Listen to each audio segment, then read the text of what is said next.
Sindh government ने Sindh assembly में करारदाद पेश करके इत्तफाक़ राय से ये एडमिट कर लिया है कि ये जो वफाक की तरफ से पंजाब में 6 कैनाल सिंधु दरिया पे तामीर किए जा रहे हैं, ये गैर कानूनी, गैर अखलाकी और गैर आइनी हैं।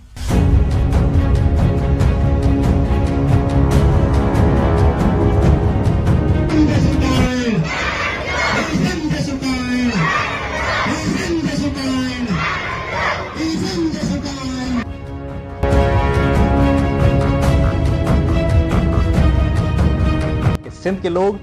इस स्टेटमेंट के बाद या इस करारदाद के पास अपना जो शदीद गम गुस्से का इजहार कर रहे हैं, क्या उसमें कमी लाएंगे या इसको आगे और बढ़ाएंगे?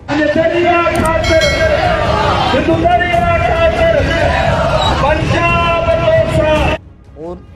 सिंध के बहुत ज़बरदस्त एहतजाज के बाद आज पाकिस्तान पीपल्स पार्टी ने सिंध असेंबली के फ्लोर पे 6 कैनालों के खिलाफ करारदाद पेश कर डाली, जिसको इत्तफाक़ राय से आज मंजूर किया गया है। दोस्तों, आपको ये बात बताते चलें कि कुछ दिन पहले जो पाकिस्तान पीपल्स पार्टी इस बात से इनकार कर रही थी कि कोई कैनाल तामीर नहीं किए जा रहे हैं वफाक की तरफ से पंजाब में, लेकिन आज उन्होंने इस चीज़ का एतराफ़ करते हुए सिंध असेंबली में करारदाद पेश कर डाली, जो इत्तफाक़ राय से मंजूर की गई। दोस्तों, आपको बताते चलें कि गुज़िश्ता साल 8 जुलाई 2024 को सदर जरदारी की सदारत में एक इजलास हुआ था, जिसमें इसकी मंजूरी दी गई थी कैनालों की, और उसमें यह भी कहा गया था कि ग्रीन इनिशिएटिव के हवाले से एक प्रोग्राम शुरू किया जाएगा, जिस हवाले से सिंध की काफ़ी ज़मीन भी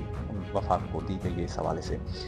जिस हवाले से सिंध के अवाम का बहुत ज़बरदस्त रद्द अमल सामने आया, जिसकी शुरुआत तो बहुत पहले काफ़ी की गई थी, लेकिन उस एहतजाज में बढ़ाव तब मुमकिन हुआ जब सिंध के वकीलों ने उसकी वकालत करना शुरू की। सिंध के वकीलों ने 8 मार्च 2025 को हैदराबाद से कराची तक लॉन्ग मार्च करके सिंध के अवाम को जगाया कि सिंध का वकील, इस धरती का बेटा, इस धरती का वकील अपने इस सिंधु दरिया के खातिर, जो सिंध की शहरत माना जाता है, उस हवाले से जाग चुका है। और सिंध के वकीलों ने दुनिया को बताया कि वो इस मसले को अवामी अदालत में पेश करते हैं, और उन्होंने शदीद रद्द अमल का इजहार किया, जिसके बाद सिंध के गली गली, चप्पे चप्पे, गाँव गाँव में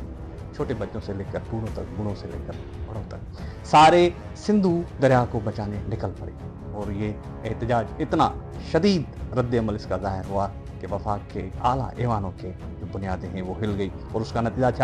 नतीजा था कि पार्लियामेंट के मुश्तरका इजलास में सदर पाकिस्तान मोहतरम आसिफ अली जरदारी ने अपना यू टर्न ले लिया और वफाक को सीधी तरह से बता दिया कि ऐसे मंसूबे ना बनाए जाएं जिसमें किसी के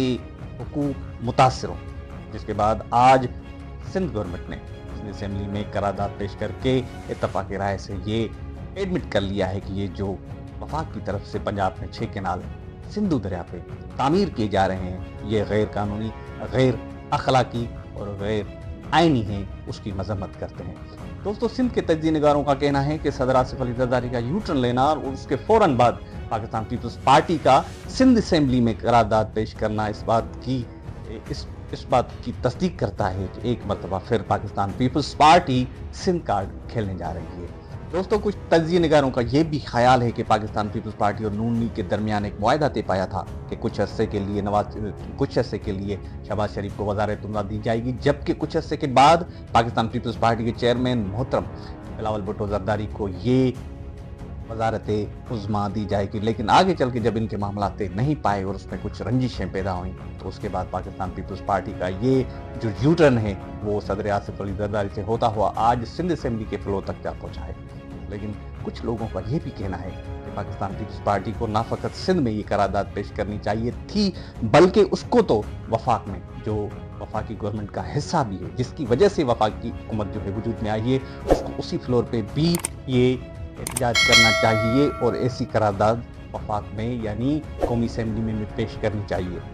इसका फैसला तो आने वाला वक्त ही करेगा कि पाकिस्तान पीपल्स पार्टी की इस हवाले से क्या हिकमत अमली दे पाती है। लेकिन कल के फ्लोर में जो वफाकी वजीर ने ये बयान देते हुए सिंध गवर्नमेंट पे तनकीद की कि एक तरफ से आप ज़मीनें भी देते हो, एक तरफ से आप एहतजाज भी करते हो, जब एहतजाज ही करना है तो आप ज़मीनें क्यों नहीं देते हो। लेकिन अफसोस की बात है कि अभी तक इस हवाले से पाकिस्तान पीपल्स पार्टी और सिंध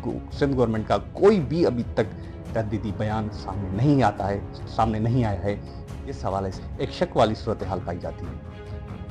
दोस्तों, آئندہ پاکستان پیپلز پارٹی کا لائبل کیا ہوگا؟ کیا وہ وفا کے ساتھ اس معاملے پہ اٹکی رہے گی یا پھر آگے چل کے اس کا کوئی یو ٹرن لے گی؟ اور اس حوالے سے جو سندھ کے باقی حلقے میں 6 کینالوں کے حوالے سے احتجاج کی جو کال ہے وہ مسلسل جاری ہے، اور آج دن تک سندھ کے چپے چپے، سندھ کے کونے کونے میں 6 کینالوں کے خلاف یہ آواز بلند کی جا رہی ہے کہ کسی بھی صورت میں سندھی دریا کے اوپر یہ 6 کینال کسی بھی صورت میں قابل قبول نہیں ہوں گے۔ دوستو، جاتے جاتے ایک اور بات بھی آپ سے شیئر کرتے جائیں گے۔ تجزیہ نگاروں کا یہ بھی خیال ہے کہ پاکستان پیپلز پارٹی یعنی محترم آصف علی زرداری جو صدر پاکستان ہے، اس کا یو ٹرن لینا مشترکہ اجلاس میں، اور اس کے فوراً بعد پاکستان پیپلز پارٹی کا سندھ گورنمنٹ میں بلکہ سندھ اسمبلی کے فلور پہ 6 کینالوں کے خلاف قرارداد پیش کرنا، کیا اس بات کی سیاسی حکمت عملی میں آتا ہے یا ان کے پیچھے کوئی اور انٹینشن شامل ہے؟ یعنی یہ بھی کہا جاتا ہے کہ سندھ کے لوگ اس اسٹیٹمنٹ کے بعد یا اس قرارداد کے پاس اپنا جو شدید غم غصے کا اظہار کر رہے ہیں، کیا اس میں کمی لائیں گے یا اس کو آگے اور بڑھائیں گے؟ بلکہ تجزیہ نگاروں کا یہ بھی خیال ہے کہ پاکستان پیپلز پارٹی اگر ان کے اپنے جو ذاتی مفادات ہیں وہ وفاق نے قبول نہ کیے تو شاید آگے چل کے پاکستان پیپلز پارٹی حکومت سے علیحدگی، وفاقی حکومت سے علیحدگی اختیار کر کے سندھ کے لوگوں کے ساتھ پھر مل جائے گی، اور پھر یہ کینالوں والا جو راگ ہے پھر اس کو آلاتنا شروع کرے گی۔ اس کا فیصلہ تو آنے والا وقت ہی کرے گا۔